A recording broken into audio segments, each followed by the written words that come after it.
Você já deve ter ouvido falar sobre a religião Umbanda, certo? Muito se fala sobre essa religião e, entre mitos e verdades, as pessoas acabam criando uma imagem que foge da realidade do que a Umbanda realmente é.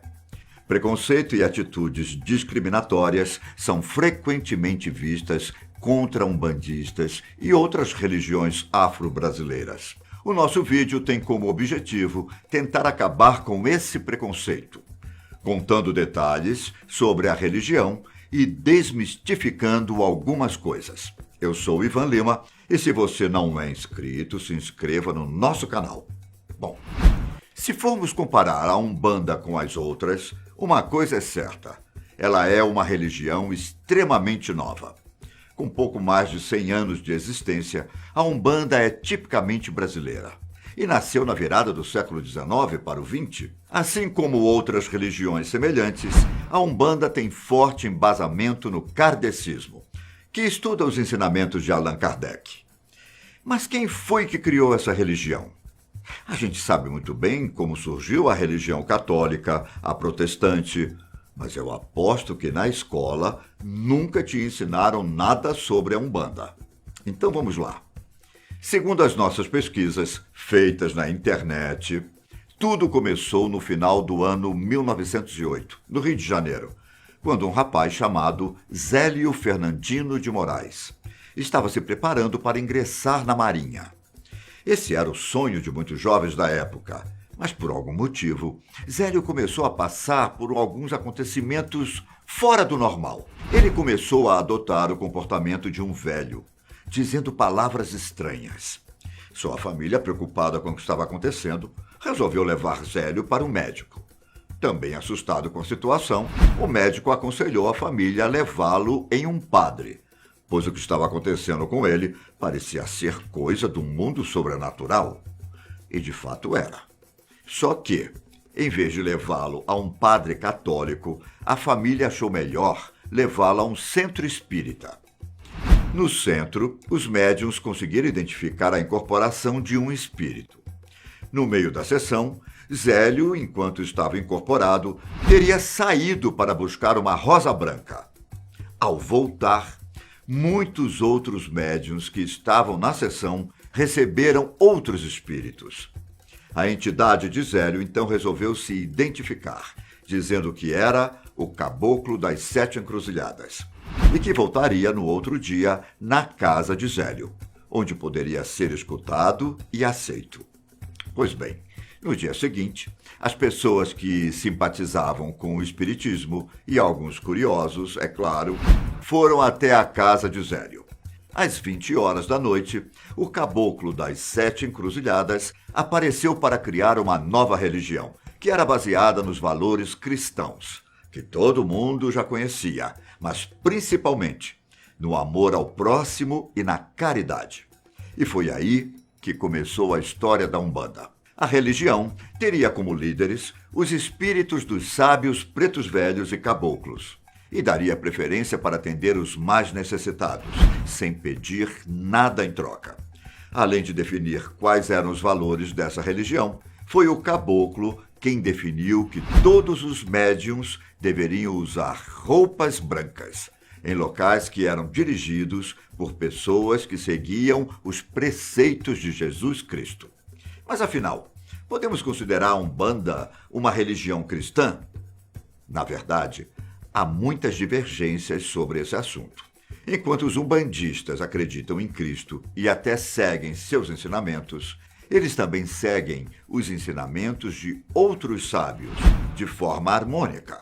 Ou seja, seguir os valores de um não impede de também seguir os valores do outro.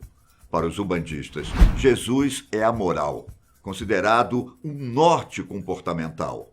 A história da vida de Jesus serve para nos espelharmos, pois são as suas manifestações de amor que devem servir como exemplo. Por isso, em muitos terreiros, ele está representado de braços abertos e no lugar mais alto do congá, o altar do terreiro. Além de Jesus, em que mais os umbandistas acreditam? Essa é uma dúvida muito comum entre as pessoas. Então, eu vou tentar ser o mais detalhista possível.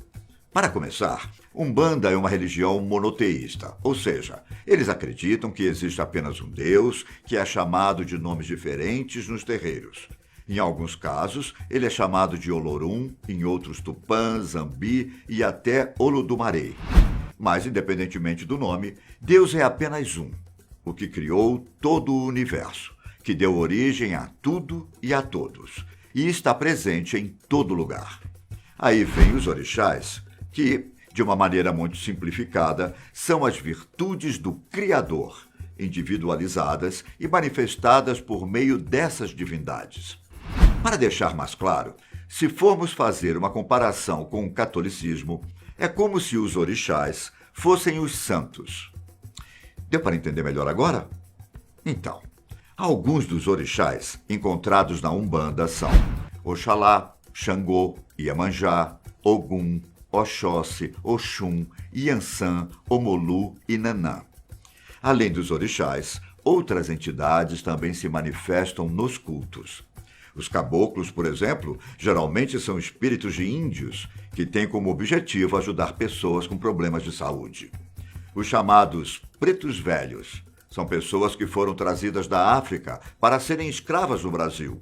Apesar de terem sofrido muito quando estavam vivas, essas entidades são consideradas espíritos evoluídos, que dão bons conselhos para quem também procura evolução.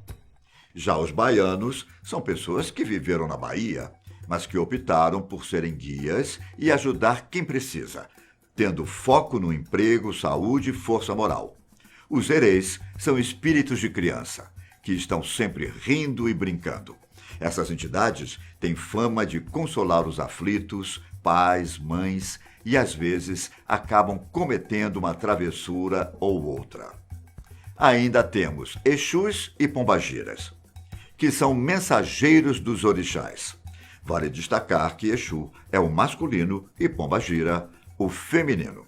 E é aqui que existe um grande equívoco sobre esses dois nomes. Existe um mito de que tanto Exu quanto Pombagira estejam relacionados com o demônio. Porém, é esse tipo de boato que faz muitas pessoas terem preconceito contra a religião Umbanda. Na verdade, Exus e Pombagiras nada mais são do que espíritos que já vivenciaram diversas encarnações, mas que se encontram em um estado evolucionário superior, que as permite ajudar a quem recorrer a elas. É importante deixar claro que a Umbanda tem algumas diferenças de acordo com a localidade. Então, as nossas informações não são uma verdade absoluta. Quanto aos rituais, esses são tão interessantes quanto fascinantes. Os locais para fazer os cultos são chamados de casa ou terreiro. Mas também são feitas celebrações ao ar livre, geralmente junto à natureza, como em cachoeiras ou praias. Os rituais são liderados por um pai ou mãe de santo, que também tem o dever de ensinar a doutrina Umbanda para seus discípulos. Nos rituais umbandistas, são tocados atabaques que acompanham cânticos sagrados em português, além de receberem ali incorporações por meio dos médiuns, das entidades que têm o poder de curar, aconselhar, avaliar e modificar a vida das pessoas. Uma das práticas mais comuns, que também é muito vista nos centros espíritas, é a sessão de passe. Nesse ritual, uma entidade reorganiza o campo energético astral de uma pessoa, assim como as sessões de descarrego, que é quando é captada e retirada a energia negativa de uma pessoa. Mas, e quanto aos ensinamentos? O que é que os umbandistas seguem? As outras religiões costumam ter um livro sagrado como guia, como é o caso da Bíblia. Os umbandistas não seguem uma escrita sagrada em específico. Para ser mais claro, eles têm a liberdade de estudar os livros sagrados de todas as culturas. Eles consideram que o sagrado, na verdade, é a criação, a natureza, os animais, as matas, as pedras e as pessoas. Isso é o sagrado. Tudo que é obra de Deus, tudo que é obra do Criador. Para eles, o convívio e o respeito com a criação nos ensinam os nossos princípios, e isso não precisa de uma cartilha para dizer como fazer. Podemos afirmar que a Umbanda é uma religião livre, baseada na caridade e no amor ao próximo. E assim como não existe um livro para seguir, também não existem dogmas, ou seja, regras para serem seguidas. Como eu acabei de citar, a Umbanda é uma religião livre, tanto que, em cada terreiro, é desenvolvido um trabalho espiritual subjetivo com suas próprias particularidades. Isso faz com que cada terreiro proporcione uma experiência única. É claro que pode sim existir um padrão em cada região, mas elas se diferenciam por pequenos detalhes. O fato deles não possuírem dogmas faz muitas pessoas pensarem que a religião Umbanda não tem fundamentos e nem princípios. Na verdade, o que orienta as pessoas são regras básicas de bom senso, respeito ao próximo, cuidado com nós mesmos, em síntese, praticamente os princípios de amor em todas as atitudes e condutas. E por fim, eu preciso esclarecer um fato que deixa muita gente confusa. Umbanda não é a mesma coisa que Candomblé. Apesar das duas religiões serem de matriz africana, o Candomblé está mais próximo dos cultos africanos, principalmente por ter sido mais preservado e não se misturado com outras religiões. Já a Umbanda teve um sincretismo muito forte, de forma que é visível a presença de costumes do catolicismo, espiritismo, do que o próprio Candomblé. Bom, esse é apenas um pouco do que sabemos sobre essa religião incrível. Espero que as nossas informações possam ter sido esclarecedoras. Mas fica aqui uma dica. Tudo o que eu disse são informações um pouco superficiais. E se você realmente quer conhecer mais sobre a Umbanda, eu te aconselho a conhecer um terreiro. Por hoje, é só isso. Me despeço por aqui.